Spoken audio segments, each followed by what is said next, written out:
Welcome back to the channel. Today we'll investigate the mysterious life of Manly P. Hall. He's mostly forgotten, but there was a time when the name Manly P. Hall was recognized as a prominent author, lecturer, and a world-renowned mystic. His books and ideas helped to shape the last century in remarkable and surprising ways. It's astonishing how many important people of the 20th century were influenced by Manly P. Hall. We'll also investigate perhaps the biggest mystery of all. Was his death a result of natural causes, or was Manly P. Hall murdered? Stay tuned for the final chapter promises to unravel the great riddle of his death and reveal the truth. Manly Palmer Hall was born in Ontario, Canada in 1901. At age 4, his family moved from Canada to South Dakota in the United States. In 1917, Manly Hall arrived in New York, where he had his first job at the age of 16 as an office clerk. It was during this time in New York that Hall's future took shape when he met Harry Houdini, the world-famous stage magician, escape artist, and master mason. No one knows what lessons Houdini taught the young Manly about magic, stage presence, and Freemasonry. 2 years later, in 1919, Hall moved to Los Angeles to reunite with his mother in Santa Monica, California. After a chance meeting with a phrenologist on the Santa Monica Pier, 18-year-old Hall swiftly mastered occult sciences. In just 6 months, he began lecturing on human auras and reincarnation. That year, the soon-to-be occult superstar came under the patronage of the widow of Max Heindel, the founder of California's Rosicrucian Fellowship. At the tender age of 22, Hall became the ordained minister for an occult metaphysical congregation, the Church of the People, and he started a publication called the All-Seeing Eye magazine. Hall's first lecture would be on the topic of reincarnation. He attracted lots of followers, fans, and benefactors.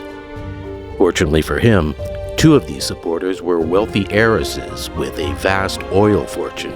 At the age of 21, they told Hall, "Young man, you will never have to worry about money." True to their word, he never did. Thanks to their generosity, Hall traveled extensively throughout Europe and Asia to study the lives, customs, and religions of the people. He purchased rare books and antiquities for his collection. During this period, Hall started his research into the manuscript that would later evolve into his master work, The Secret Teachings of All Ages. Beyond paying for his travels, his benefactors also put up the money needed to construct the Philosophical Research Society in 1936. It's located on Los Feliz Boulevard in Los Angeles, not far from the Griffith Observatory. He called the place a mystery school in the tradition of a Pythagorean academy. The Mayan Egyptian-themed Art Deco campus became a hub for intellectual and spiritual exploration. Manly P. Hall was quite the showman. He wore a dark, impeccably tailored suit as he stood center stage, illuminated by a spotlight. Regardless of the topic, Hall always ended abruptly at exactly the 90-minute mark with his signature sign-off. Well, that's about all for today, folks.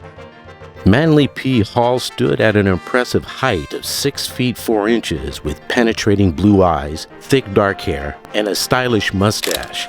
He had the look of a silent film star. He used movie studio photographers to shoot his publicity photos. Over his 70-year career, Hall produced a prodigious number of books and gave thousands upon thousands of lectures. They were mostly presented every week at the Philosophical Research Society in Los Angeles. But whatever we want to consider it, the belief in a guardian angel has undoubtedly contributed a great deal to the moral growth of mankind. Whether it's demonstrable or provable or not, it is a beautiful necessity. It is something we're all better for believing, whereas doubts and negative attitudes do nothing to help. They do not give us any further strength or insight with which to labor for the perfection of our society or the advancement of our own ethics. One of the fascinating places where Manly P. Hall's influence can be found is in modern psychology. Carl Jung, who developed analytical psychology, drew heavily from Hall's private collection while writing Psychology and Alchemy. This is a testament to the depth of Hall's knowledge and contributions. In 1928, when he was only 27, Hall released what would become his best-known book, The Secret Teachings of All Ages. It's filled with esoteric philosophy and myths he collected during his extensive travels in the 1920s through Egypt, China, and India. Manly writes about historical figures like Count Saint-Germain, Helena Blavatsky, and Jesus, among others, who he claims are normal humans who mastered life's great mysteries and transformed themselves into adepts. Remarkably, Manly P. Hall's influence and legacy extended into the world of politics. Both President Franklin Roosevelt and Harry Truman held a deep admiration for Hall, a sentiment shared by Ronald Reagan. The ideas and stories he recounts in The Secret Destiny of America and America's Assignment with Destiny were a major influence on Ronald Reagan. Reagan's optimistic Morning in America speech was inspired by the viewpoints Hall presented in those two books. Reagan frequently referenced America's divine purpose and secret destiny that guided the nation's founding. During the Conservative Political Action Conference in 1974, he told the crowd, "I believe this nation hungers for a spiritual revival. We who are privileged to be Americans have had a rendezvous with destiny." Reagan often repeated the teachings from the books, occasionally even adopting the exact phrasing of Hall. He explored the tarot and how to use it in numerous writings. And in 1929, Hall designed his own tarot deck in collaboration with J. Augustus Knapp. He loved to examine mystical ideas, ancient religions, astrology, philosophy, and the tarot. He investigated the deeper secrets of the universe and tried to make sense of them.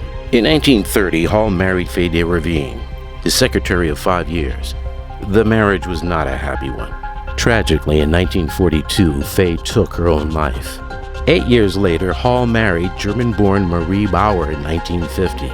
Despite facing challenges, his second marriage proved to be happier than his first. They remained married for 40 years until he died in 1990.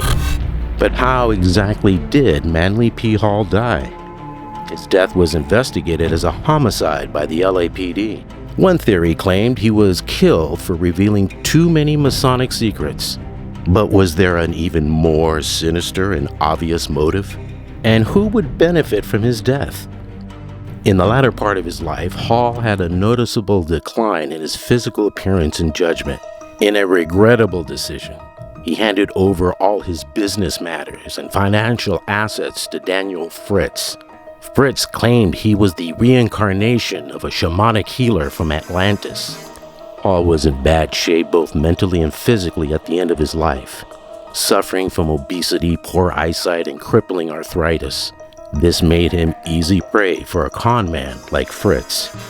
6 days before his death, Manly P. Hall signed his entire estate worth over $10 million over to Daniel Fritz.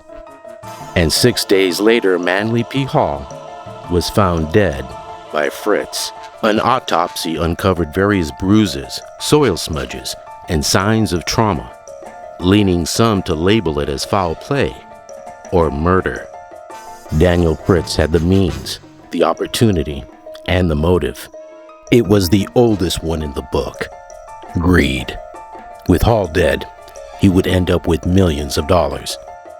Despite the Los Angeles police actively investigating and questioning Fritz, they said there wasn't sufficient hard evidence to charge him with murder, leaving Hall's death officially unsolved. Fritz maintained his innocence until he died in 2001, but Marie Hall had absolutely no doubt that the heartless and conniving Daniel Fritz had killed her husband. She wrote, "I now believe that in the late evening of August 28, 1990, Manly lost his life at the hands of Daniel Fritz by way of murderous causes." What a sad ending for one of the most celebrated spiritual figures of his time. It was a far cry from the glory days when hundreds of people would attend Hall's lectures on ethics and morality. so that all things are safe only when love makes the rules. And these rules made by love are found in all the great religions of the world, and also are inevitable and eternal in the human heart. Thank you.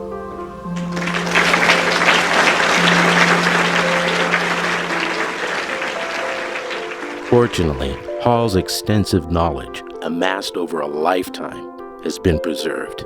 Many of his lectures can be found online and on YouTube. As Manly P. Hall would say, Well, that's about all for today, folks. if you found this video informative, be sure to like and subscribe for more explorations into history, spirituality, and the mysteries that continue to captivate our curiosity. Until next time, keep exploring. And may your journeys be filled with enlightenment and divine guidance.